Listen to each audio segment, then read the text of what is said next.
Hello guys, welcome back to learning Himachal. तो आज का हमारा टॉपिक है सेल। सेल जो होती है हमारी structure and functional unit of life होती है। स्ट्रक्चर यूनिट हम इसलिए बोलते हैं क्योंकि जो हमारी बॉडी के कोई भी पार्ट होता है वो किससे बना होता है, हमारे सेल से बना होता है। और फंक्शनल इसलिए बोलते हैं क्योंकि जो भी हमारी बॉडी में फंक्शन हो रहे हैं जैसे रेस्पिरेशन, डाइजेशन, वो किसके थ्रू होती है, सेल के की वजह से ही होती है। इसीलिए सेल जो है structure and functional unit of life होती है।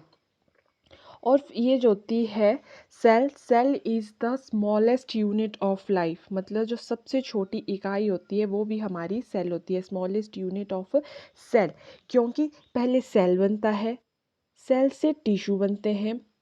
क्योंकि सेल सबसे छोटा है, जब जो बहुत सारे सेल जुड़ेंगे तो टिश्यूज़ बनेगा, टिश्यू आपस में जुड़ेंगे तो वो ऑर्गन बनाएंगे, और जब सारे ऑर्गन बन जाएंगे तो वो क्या बनाते हैं, वो हमारी बॉडी को बनाते हैं। इसीलिए सेल जो है हमारी स्मॉलेस्ट यूनिट ऑफ लाइफ है और structure and function unit of life है। अब नेक्स्ट है कि study of cell. Study of cell, जो हमारी स्टडी होती है जिस सेल को, उसको हम बोलते हैं साइटोलॉजी और cell biology. Cytology and cell biology. जो साइटो का मतलब होता है सेल, ओलॉजी का मतलब होता है स्टडी, तो study of cell is cytology. और जो हमारे डिस्कवर की थी सबसे पहले, जो हमारी जिसने सेल को डिस्कवर किए थे वो कौन थे, रॉबर्ट हुक थे। और इन्होंने डेड सेल ऑफ वार्क जो होती है हमारे पेड़ में, जो डेड सेल होते हैं वार्क के, उसमें जो है इन्होंने सेल को डिस्कवर किया था। फादर ऑफ जो सेल हैं वो भी किसको बोला जाता है, रॉबर्ट हुक को ही बोला जाता है। वार्क में देखा गया था, इन्होंने डेड सेल में देखा था। और जो लिविंग सेल में जब सेल को ऑब्जर्व किया गया था, वो किया गया था किसने, किसके द्वारा किया गया था, एवी लिविन हुक। इन्होंने जो है लिविंग सेल में देखा था पॉन्ड में, और रॉबर्ट हुक ने देखा था डेड सेल ऑफ वॉक। और ये फादर ऑफ द सेल कौन से हैं, वो भी रॉबर्ट हुक ही हैं। नेक्स्ट है हमारे कि कितने टाइप के सेल होते हैं। मेनली 2 टाइप्स ऑफ सेल जो है हमें देखने को मिलते हैं। एक होते हैं प्रोकैरियोटिक सेल एंड दूसरे होते हैं हमारे यूकैरियोटिक सेल। जैसे प्रो का मतलब होता है प्रिमिटिव एंड क्रियॉन का मतलब होता है हमारा न्यूक्लियस। यू का मतलब ट्रू और क्रियॉन का मतलब हमारा न्यूक्लियस। और जो प्रोकैरियोटिक सेल्स होते हैं वो होते हैं प्रिमिटिव न्यूक्लियस होता है, जिसमें जो है वो न्यूक्लियस जो है हमारा वेल डिफाइन नहीं होता है।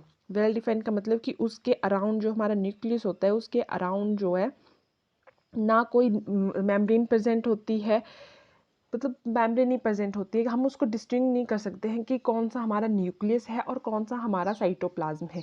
तो इसमें जो होता है नॉन वेल डिफाइंड न्यूक्लियस होता है, जिसको हम बोलते हैं, मतलब उसको, उस न्यूक्लियस को हम बोलते हैं न्यूक्लियोइड।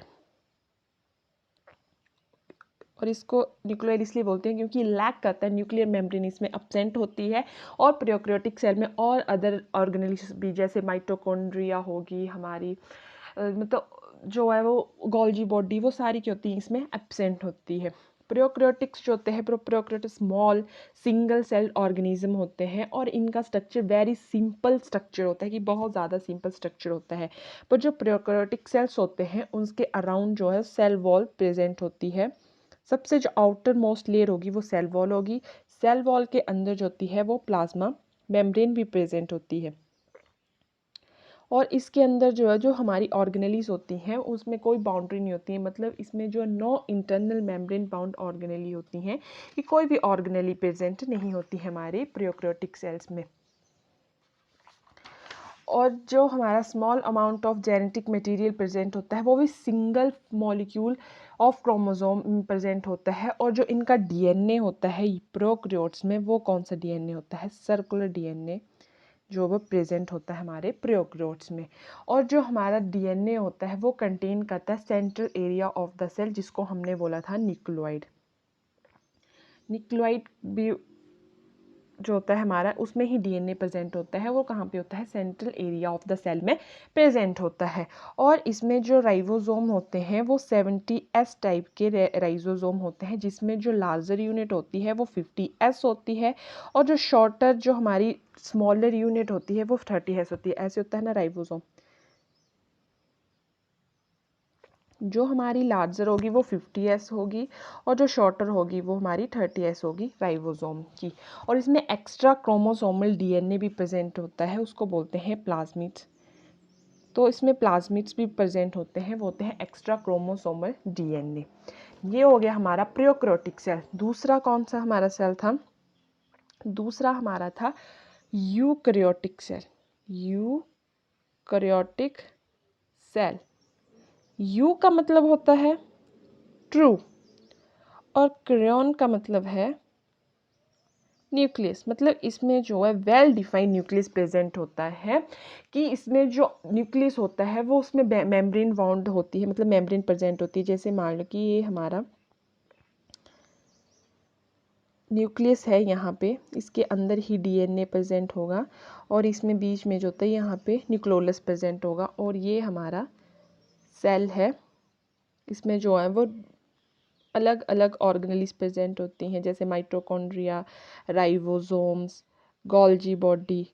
तो हमारा जो यहाँ पे न्यूक्लियस है वो न्यूक्लियर मेम्ब्रेन के द्वारा जो होता है बाउंड होता है। जो हमारा डीएनए होता है वो मेम्ब्रेन के अंदर होता है, और ये साइटोप्लाज्म होता है।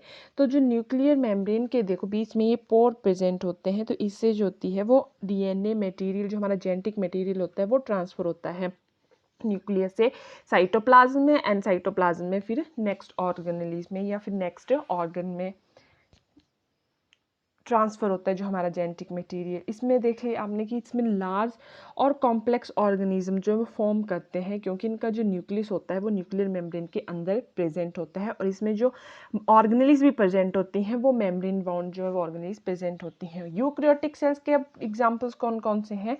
तो यूकैरियोट्स में आते हैं mainly protozoans, fungi, algae, sorry algae नहीं होता इसमें। इसमें आएगा प्लांट्स एंड एनिमल सेल्स।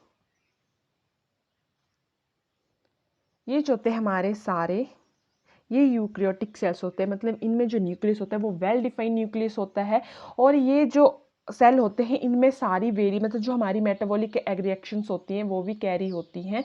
और जो हमारी यूकैरियोटिक सेल्स यूकैरियोट्स होते हैं ये हमारे यूनिसेलुलर और मल्टीसेलुलर ऑर्गेनिज्म दोनों में प्रेजेंट होता है। जो यूनिसेलुलर ऑर्गेनिज्म होते हैं जैसे कि कौन कौन से हो जाएंगे वो? पैरामीशियम जो होता है हमारा यूनिसेलुलर होता है।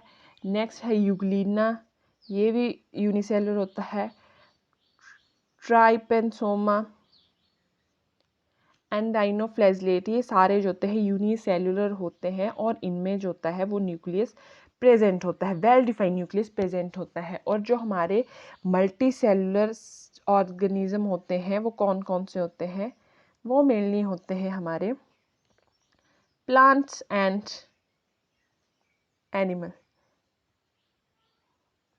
इनमें भी जो होता है वो वेल डिफाइंड न्यूक्लियस प्रेजेंट होता है। इनमें माइटोकॉन्ड्रिया, गोल्जी बॉडी सब प्रेजेंट होती है। और इनमें जो राइबोसोम्स होते हैं जैसे हमने पढ़ा प्रोकैरियोट्स में जो होते हैं वो 70S राइबोसोम होते हैं, यहाँ पे 80S राइबोसोम प्रेजेंट होते हैं हमारे यूकैरियोटिक सेल में। और जो सेल वॉल होती है, मेन डिफरेंस यहाँ पे जो सेल वॉल होती है वो हमारी सिर्फ प्रेजेंट होती है प्लांट सेल में। प्लांट सेल में सेल वॉल प्रेजेंट होती है, और एनिमल सेल में वो एब्सेंट होती है, कि उसमें जो है वो हमारी सेल वॉल प्रेजेंट नहीं होती। यहाँ पे लोकोमोटरी ऑर्गन्स भी प्रेजेंट होते हैं। लोकोमोटरी ऑर्गन्स होते हैं जिसके थ्रू जो है वो सेल जो है मूव करता है अपने प्लेस से, एक स्थान से दूसरे प्लेस पे।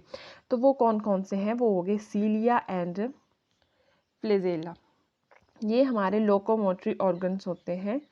यूकैरियोटिक सेल्स में। और यहाँ पे जैसे वहाँ पे हमने देखा कि प्रोकैरियोट्स में सर्कुलर डीएनए प्रेजेंट होता है एज ए जेनेटिक मटेरियल, और यहाँ पे जो है लीनियर डीएनए प्रेजेंट होता है एज अ जेनेटिक मटेरियल। ये बहुत इंपॉर्टेंट है कि यूकैरियोट्स में और प्रोकैरियोट्स में जेनेटिक मटेरियल वो कैसे प्रेजेंट होता है। तो यूकैरियोट्स में लीनियर डीएनए होता है और प्रोकैरियोट्स में सर्कुलर डीएनए होता है।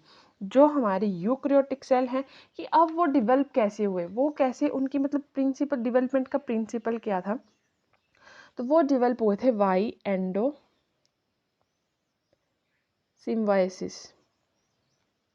एंडो का मतलब होता है इनसाइड और सिम्बायोसिस का मतलब होता है म्यूचुअलिज्म, कि किसी दूसरे के साथ जो वो मिलके उन्होंने ये सेल बनाया। तो क्या हुआ था कि जो हमारे प्रिमिटिव यूकैरियोट से मतलब उनमें ऑर्गेनेल्स तो प्रेजेंट होंगी, न्यूक्लियस प्रेजेंट होगा, पर वो बहुत डेवलप नहीं होगा, प्रिमिटिव होगा, मतलब पुराना जो हमारे होंगे वैसा होगा, यूकैरियोट्स हो गए। तो उन्होंने क्या किया, यूकैरियोट्स के साथ जो एक रिलेशनशिप बनाया, तभी तो है ना सिम्बायोसिस की। प्रोकैरियोट्स जो थे आके इनमें आ गए, मतलब जो प्रोकैरियोट्स थे वो प्रिमिटिव यूकैरियोट्स के अंदर रहने आ गए, सिम्बायोसिस में रहने आ गए एज ए पैरासाइट। तो वहाँ पे क्या हुआ कि अब यूकैरियोट्स ने क्या किया, जो प्रोकैरियोट्स थे उन उसको, जो प्रोकैरियोटिक सेल जो होता है वो इतना डेवलप नहीं होता है, तो उन्होंने क्या किया, प्रोकैरियोट सेल में जो था उसको डिफ्रेंशिएट कर दिया, मतलब उनको डेवलप कर दिया अपनी ऑर्गेनेलीज में। तो कौन कौन सी ऑर्गेनेली में उन्होंने कर दिया, माइटोकॉन्ड्रिया एंड क्लोरोप्लास्ट में। क्लोरोप्लास्ट प्लांट में प्रेजेंट होता है, प्लांट सेल में। तो जब प्रोकैरियोट्स जो होते हैं वो यूकैरियोट्स के साथ रिलेशनशिप में आए, सिम्बायोसिस आए, तो प्रोकैरियोट्स जो हैं माइटोकॉन्ड्रिया और क्लोरोप्लास्ट में कन्वर्ट हो गए। अब उन्होंने ऑर्गेनेल्स बना दी। तो यूकैरियोट्स जो हो गए वो प्रिमिटिव यूकैरियोट्स थे, फिर वो क्या बन गए, हमारे आज के जो हमारा यूकैरियोटिक सेल है वो बन गए, क्योंकि उनमें जो अब ऑर्गेनेल्स प्रेजेंट होगी। अब ये कि इसमें एविडेंस भी है कि, क्योंकि आपने देखा, सबको पता होगा कि माइटोकॉन्ड्रिया और क्लोरोप्लास्ट में जो होता है अपना डीएनए होता है। तब इनको सेमी रेप्लिकेटिव ऑर्गेनेल्स भी बोलते हैं, क्योंकि इनके पास जो है अपना डीएनए प्रेजेंट होता है, और जो डीएनए होता है वो सर्कुलर डीएनए होता है। तो सर्कुलर डीएनए किसके पास था, हमारा प्रोकैरियोट्स के सेल के पास था।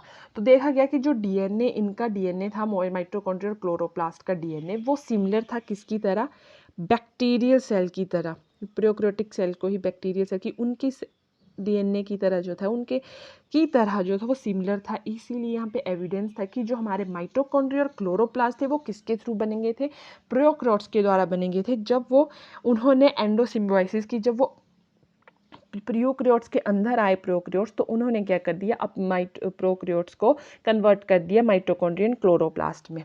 तो इससे क्या हो गया, हमारे जो आज का यूकैरियोटिक सेल है वो डेवलप हो गया। तो आज हमने सिंपली ये पढ़ा कि सेल क्या था। सेल जो होता है structure function unit of life होती है, स्मॉलेस्ट यूनिट ऑफ लाइफ होती है।